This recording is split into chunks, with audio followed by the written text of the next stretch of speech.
In this video, we are going to find the domain and the range of this graph. So when we're looking at the domain, we're looking at the x values, okay, the x values that this graph covers. The range, we're looking for any y values it covers. So when we're looking at domain, I kind of think of looking left to right. So I want to start all the way at the left. And I see, okay, it starts right here at -2.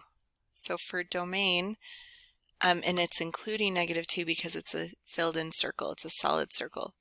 So we start at -2, and then we can see it's a solid line, so it covers all the way over, and then it stops here. This graph stops right at this point at 1.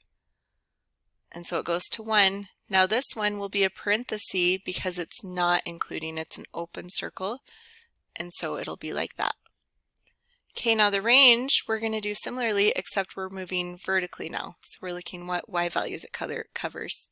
So I start down here at the bottom, I move up. I can see the first y value is right here where y equals 0. Okay, so it's going to be right there. That's where the graph starts.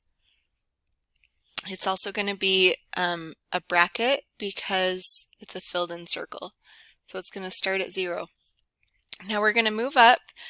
It might be tempting to stop right here and to say it goes up to 3, but is that correct? Is that where the graph stops?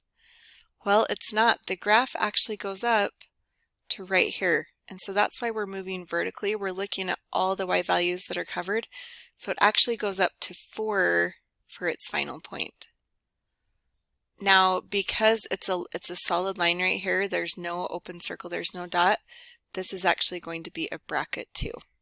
Okay, so just be careful when you're writing these that you actually look where the graph goes. Sometimes, like on the domain, the points did mark the beginning and the end, but on the range, the points only marked the beginning. A point only marked the beginning, but the end, we had to look at actually where the function goes.